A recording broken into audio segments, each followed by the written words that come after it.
96.3 WDVD, it's Blaine and Lauren, and tonight at the Masonic Temple, the one, the only, one of our favorite guys in the whole wide world, Andy Grammer, is going to be in concert. Oh Andy, welcome to the show. Woo! Thank you so much for having me. How we doing? We're good. Good. How are you? Oh, it's awesome. I'm doing really good. This is like the first one-man show I've ever done, and it's been going really well. We've done like 3 of them so far. It's incredible. Is it scary to do a one-man show? Hell yeah. Usually I come out with like 8 band members and we're like jumping up and down, going crazy, and this is like really fun in a completely different way. So it's awesome. You have such a wonderful and a supportive fan base. I mean, your fans have been with you for so long. They follow you everywhere. And I know here in Detroit, it's strong. So I hope you're excited because I know it's going to be packed. The energy is going to be awesome. It's really awesome. It's like I took like a pretty wide swing of like trying to make it a different, unique situation. So we have like telephones in the audience that people are coming up and picking up and talking about things before we go into songs. And there's like spoken word poetry. There's like, it's like a totally different thing. And what's happened for the first 3 shows, people come in, they go like, wait, what? There's like a bunch of stuff on stage. What are you doing, dude? And then by the end, everybody's been really, really into it with me. So it's a one-man show, but it's audience participation too. A lot of audience participation. There's like, we jump around, we dance, we sing. There's a little bit of crying sometimes. It's a whole thing. And it's really fun. And I'm like so impressed because the first couple that we did, I was like, I hope everybody comes with me. Like I'm taking it somewhere here. Right. And they really have been. It's been awesome. We're talking with Andy Grammer. He's performing tonight at the Masonic Temple here in Detroit, which is a great building. Have you ever played there before? I don't think so. No, first time. Okay. This is one of the things that I'm always going to remember you as the guy that came into the studio on Lauren's first day back from maternity leave when she had her son Sylvester. And Lauren, you need to tell him the full story. Oh, Andy. I remember this. Well, first of all, it was such a surprise. They had been hyping you. I didn't know who was coming. I just know somebody awesome was coming. I was just back from maternity leave. And you know, you have kids. I'm in the whole like new mom bubble anyway. So I'm half out of it every day. And I had just gotten the COVID vaccine. And I'm one of those people that when I get the vaccine, I react like I have COVID. So the entire time you were there, I'm pouring down sweat. I'm like, I have the chills, and I didn't want to say anything because I didn't want you to be like, I came all the way to Detroit and this girl has COVID. You know, I didn't, but my body was acting like it. So I'm telling the guys, I'm like, this is humiliating. Like I am sweating. You're hugging me. You brought me a Starbucks.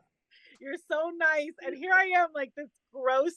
Oh, it was so embarrassing, but it was so hard. It was still one of the best moments that's ever happened to me in my career. So awesome. Thank you.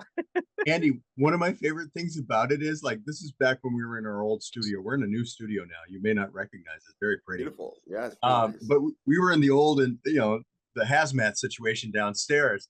And back then, Lauren and I would sit next to each other. And at some point, you're in there and you're doing one of your songs and you're doing a great job and you're just playing along wonderfully. I look over at Lauren and there's beads of sweat coming. She is having like the worst day ever. And it's a big surprise for Lauren. Yeah.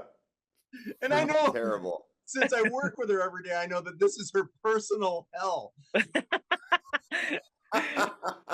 Well, it would be anybody's if Andy Grammer was there and you're a gross, sweaty mess. So oh my God, so good.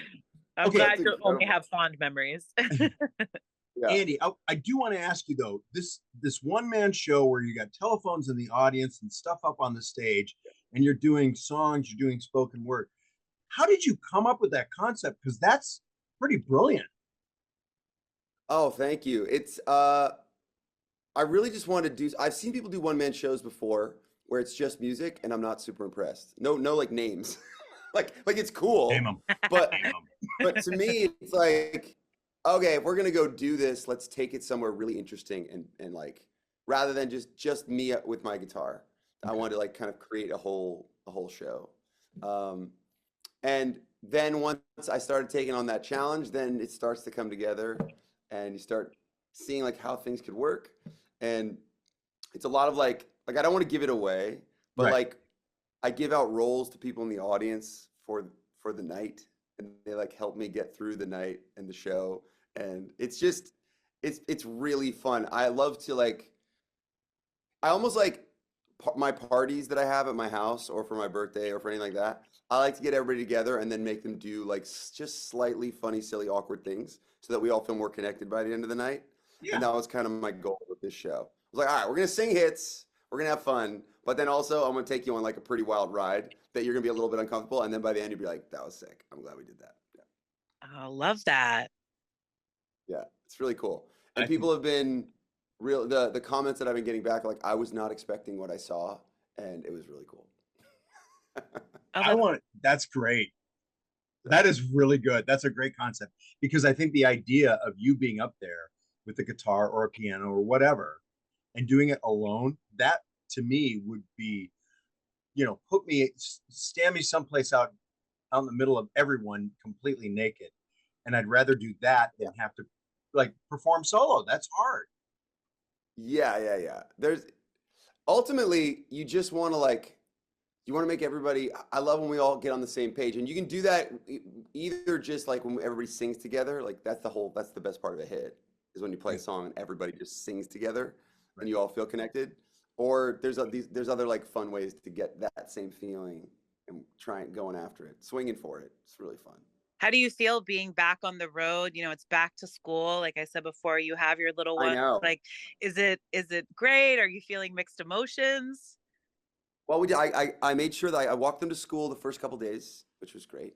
And then they're coming out. We usually try not to go more than 2 weeks. So they're coming out on the tour bus in about a week, which Oh, is Oh, great. cool. wow. Oh, they must be the coolest kids in school. Like, I'm going out to So tour with dad. cool. They're like, it's not even a big deal. They're over it. They're like, this is my bunk. I got this one.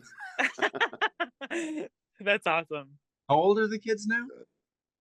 They are 7 and 4. Ooh, Oh, Pretty cool. such good, great ages. It's really great. We literally made the tour so that we like took a week off so I could go home and be around for Halloween. Because 7 and 4 Halloween, like you can't. That's so good. the best. We're not. There's no amount of anything that I can't be home to like be for 7 and 4 Halloween. That's peak Halloween. Yeah. Have they already planned out their Halloween costumes? Are they ready? You know what? I don't think they have yet. My daughter is like my 7-year-old. She just wants to be Taylor Swift every year, I think. So we're gonna have to figure out something else. Same with I love Veronica. Taylor Swift last year, so we're gonna like mix it up. Yeah. My 3-year-old's obsessed with Halloween all year round. So he's been planning this all year round. And everyone else, he gets to be a witch. My husband's a pumpkin. He wants me to be a spider. I was like, why do I have to be the He wants you spider? to be a spider? Yeah, I have to be Hey, a listen, spider. like you can Nothing pull cool. off spider. Yeah. I think I could do it, but I'd rather be the witch. I don't know. He designated everybody's costumes already. Me and my wife are pretty into the group family costume thing, and my 7-year-old Yeah. is just like at the point where she's like, I don't know. It's a lot, guys. She's already bailing Yeah. out. Lauren, heads up. She's That's already gonna like happen. at 7. She's like, seems like it's trying a little hard. I don't know, just from my perspective, just give the notes. Seems like you're kind of forcing it a little bit. Yeah. Well, if she's Taylor, somebody has to be Travis, so she's gonna need one of you. Oh, that's totally, my goodness. That's awesome. That's crazy. And then are you gonna be home at Christmas? Yeah, usually around that's when things shut down for a little bit, so we'll be home. Yeah. That'll be great. Good. One of the cool things you said something a few moments ago. I want to go back to it. You're talking about how you're doing the show, you're doing it alone, and you're giving people certain roles in the audience and all that stuff. And you said something like about people singing along. Do you remember the first Yeah. time you were performing live and the audience sang one of your songs back to you? Okay, let's see. So you want to take it even further back? That's why covers are great. Yes. You like when you're a nobody and you play a cover and everybody sings with you. It's like kind of a poor man's feeling of what you're saying right now. Right. You're like, Yes. oh, this is great. We're all singing together. It has nothing to do with me. I'm just like the messenger of this beautiful song that somebody else wrote. And then Right. probably Keep Your Head Up was probably the first one. When Keep Your Head Up became a radio hit, then I would go do these radio shows and people would sing it with me. And that was like so wild. To go from not having that to then having one of those was great. And then I was like opening tours and no one knew who I was, but they knew that one song. So you'd have like a 30-minute set where everybody's like, man, I don't know. And then the last song, you'd be like, this is great. Then if you're lucky and you have a long enough career, then you can get most of the show to be something that everybody's singing. And that is a dream. That's just, Yeah. I say that's like, it's like there's a lot of astronauts and only a couple get to go to the moon. So if you're lucky enough to have like a 75 to 90-minute set where everybody sings every song with you, that's so blessed. Great analogy. Yeah. Great analogy. It's a great way of putting it. Yeah. Well, Andy, good luck tonight at the Masonic Temple. I think anyone who's going, you guys are totally in for a treat. Andy is one of the best dudes that we have ever done anything. We love working with you and chatting with you. When we were told that we had an opportunity to talk to you today, we look forward to it. You're cool. Like, you're part of the family as far as we're concerned. So, oh man, I love you guys. Thanks for chatting with me this morning. You bet. Have Andy fun Grammer is playing tonight at the Masonic Temple. Get your tickets. Go to andygrammer.com. That'll probably lead them to the tickets, right? Should do it. Should do it. Yeah, I think so. Awesome. Thank you, Andy. Thank you, guys.